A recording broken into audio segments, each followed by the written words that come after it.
And we want your views on two critical issues. One is the whole voter ID law issue, and whether you think there's really that there's significant fraud out there, and what if the current path for voter ID laws is correct. And second, what's your view on the Preservation of Religious Freedom Act, and how do you line up on that? Well, I think we expounded that enough so everybody knows what that question is, right? Okay. All right, now regarding voter ID laws, I do not believe that there is significant voter fraud in Kansas. During my primary, I did have a couple of constituents in my area who were intensely concerned about older, non-driving residents and whether they would be able to vote. What I did was I went to our election commissioner, Brian Newby, and had an extensive conversation with him, and we were able to find ways to make it so that those individuals who no longer had driver's licenses, who had a very difficult time getting to the DMV to get their state ID, in order to make it easier for them to vote. Many of them are already on the permanent advance ballot list, and I would recommend that if you know any older voters who have difficulty voting, first of all, consult Brian Newby. He will help you enfranchise them on that track. And second of all, just work that advance with them. I've also been working with directors of senior centers and living centers within my district in order to make sure that these individuals are able to vote. Now, regarding the Religious Freedom Act, now of course, obviously I would be coming into this. I do not support this. I realize that it appears to me to be a backlash to local government and essentially an effort for the state government to impose their will on local government. Now, I'm a Republican. I believe in the power of local government. I fight passionately for it. I want to be on the local government committee. Given the way that Republican leadership is, I probably won't get that, but this is something that I believe very strong in, and to me, first of all, it's wrong, and second of all, it is a major policy issue that is flawed in the way that our government was intended to function. So no, I do not support that. Well, we could talk about on both of these issues, so I'll quickly address them. Voter ID fraud was an issue generated by Secretary Kobach to get himself elected. I went back and I did some research, and there was a study done by News 21, which was a night project, and it found that from 2000 to 2012, there was roughly 3,000 cases of voter ID fraud in the United States. There was 152 million votes cast in that time. So basically, that was one voter ID fraud for every 15 million votes. Well, that's a huge issue. That's a great way to disenfranchise a lot of people because of, you want to make it seem like you are tough on voter fraud. Again, I think this was just an issue for Secretary Kobach to get himself elected so he can move on to higher office. It's really kind of a joke. Now, showing an ID at the polls, yeah, that's not really a problem if you have the ability to get an ID. Now, who here has been to the DMV in the last 6 months? Yeah?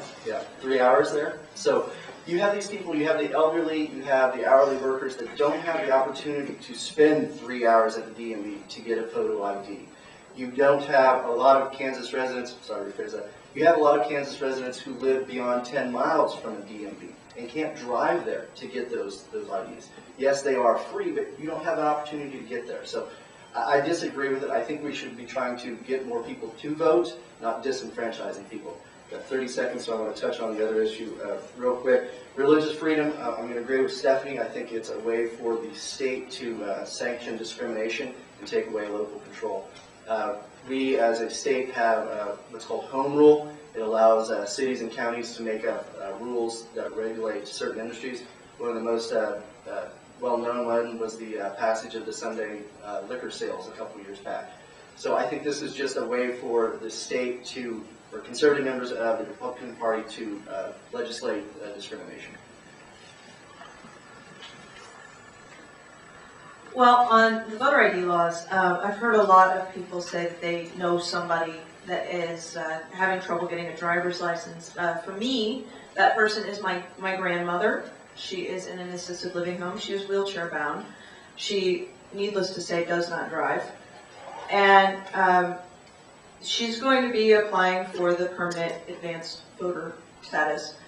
But that wasn't an option that was abundantly clear to everyone when we just were trying to find out how we were going to get my grandmother to be able to vote.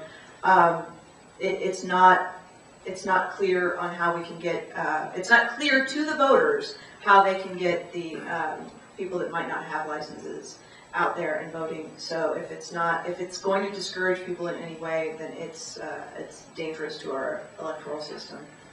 As far as the Preservation of Religious Freedom Act goes, I believe that when it comes to things like equality, I don't debate that. Equality is either there or it is not. And I do not support anything that condones or legislates discrimination. I voted no on the Religious Freedom Bill for two reasons. One, as Megan just said, I do not support anything that is discriminatory, and I believe in local control. And this bill came out of a Lawrence local control bill that they had established, and it clearly was being used. It was a wolf in sheep's clothing, shall we say, for people to end what they thought was protection for lesbian, gays, transgender people. And I cannot support something like that. So it was a very easy vote for me. Voter ID. The actual bill originally that came forward included prosecutorial power for the Secretary of State in this arena, which I was totally opposed to. Good news, a second bill came forward instead that was much, had a less restrictive covenant, didn't allow for the Secretary of State to do that, still required voter ID, and also added in the proof of citizenship in 2014. I voted yes because I didn't want the prosecutorial power bill to pass. And I knew something would pass because, as Kay said earlier, when you look at the number of votes, you realize as a participant in the legislature how many votes are there or not. It is wrong to disenfranchise voters, and I do not agree with this. I believe that there will be lawsuits as we move into the part that is requiring proof of citizenship, because women are going to have a difficult time proving. And read what I put on the Prairie Village Post website about this issue. Thank you. On the issue of the voter ID law, I don't believe that's going to come before us. The reason it came up again this spring was the citizenship piece. The Secretary of State wanted to move that date into this presidential election cycle. That said, I don't believe voter fraud is a rampant problem, and I don't think this was necessary. I think that our law offers a number of different forms of identification that can be used to prove your identity, and has been brought into the timeline has been fairly lengthy as compared to some of the other states in the nation. So, you know, we show ID for so many daily transactions that I'm not discomforted as much by that piece as I am by the proof of citizenship component.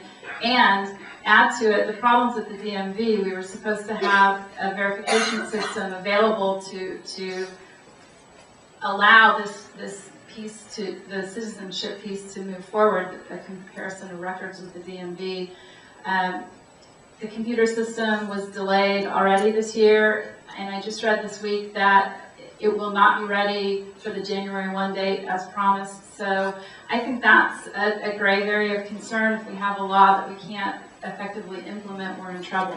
On the Religious Freedom Act, I would say that it's my understanding in this country that we have the freedom to practice our religion as we see fit, but not impose our will on others. So I think this law definitely infringes, because it's one person's personal political beliefs being imposed on other people in everyday business transactions, rental agreements, the like, and I think that's wrong.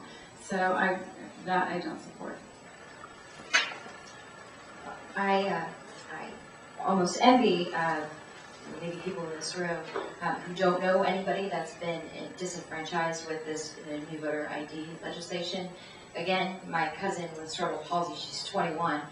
Because of my involvement with politics, well, and the 7-year waiting list, she has nothing to do but watch television at home all day. So she's a very informed voter, and she's excited about voting. She moved back from Utah and needed to have a new ID to vote. She was able to vote in Utah. It took a lot to get her to the DMV, but she got there and nobody told her that she could have the ID for free. So she paid full price for that. I think this is just a really nice smokescreen to hide the fact that this legislation has made no progress towards making jobs and has completely destroyed what was a strong school system. It's a waste, another waste of current taxpayer money, staff, resources, and it's kind of embarrassing. Almost as embarrassing as a Religious Freedom Act. It's one of the reasons I think a lot of people are embarrassed to live in Kansas. Personally, as part of the neighborhood committee, we looked at our charter in Roland Park, and we had to repeal, I'm 36 years old, and this was done 4 years ago, the discrimination, the housing discrimination for colored people on that legislation. And I feel that this Religious Freedom Act is in that same intention, and in no way am I proud of that or would support that in any manner. So we do 1 minute follow-ups on these 2 questions.